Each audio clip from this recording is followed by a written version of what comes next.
నమస్తే అండి. ఈరోజు నేనైతే వేరుశనక్కాయల పచ్చడి చేశాను. చాలా బాగుంటుంది. రోటి పచ్చళ్ళు ఇది ఒక పచ్చడి. చాలా అందరూ తింటారు. ఇది నోటికి రుచికరంగా ఉంటుంది. అంతేకాదండి, ఆరోగ్యానికి కూడా చాలా మంచిది. ఇది ఎలా చేసానో చెప్తానండి. మొదటగా పల్లీలు నేనైతే వేయించిన పల్లీలే తీసుకున్నాను. అలాగే మన కారానికి సరిపడిన నేను పావు పల్లీలు తీసుకున్నానండి. దాంట్లోకి మనం ఒక 15-20 ఎండుమిరపకాయలు తీసుకున్నానండి. దాన్ని మొదటగా వేయించిన పల్లీలే కాబట్టి ఇంకా మరలా నూనెలో వేయించలేదు.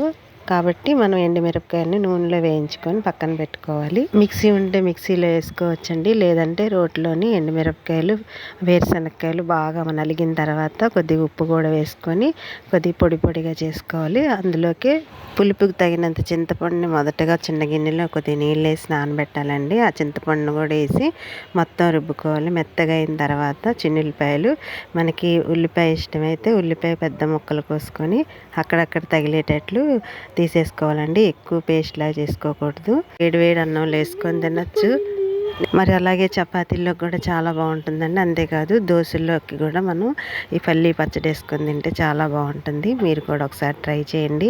నేనైతే లాస్ట్లోని రోట్లో కూడా కొద్దిగా అన్నం వేసుకొని మా పాప నేను తిన్నామండి. చాలా బాగుంది. ఈ పల్లీ పచ్చడిలోకి కొద్దిగా బెల్లం వేసుకుంటే కూడా చాలా బాగుంటుందండి. ఎప్పుడన్నా అలా కూడా తినచ్చు, తీపి తింటే ఇష్టమైన వాళ్ళు. అంతేకాదండి, పచ్చిమిరకాయ టమాటా కూడా వేసుకొని చేసుకుంటే చాలా బాగుంటుంది. మీరు కూడా తప్పకుండా ట్రై చేసి మా ఛానల్ సబ్స్క్రైబ్ చేసుకొని మాకు సపోర్ట్ చేయండి.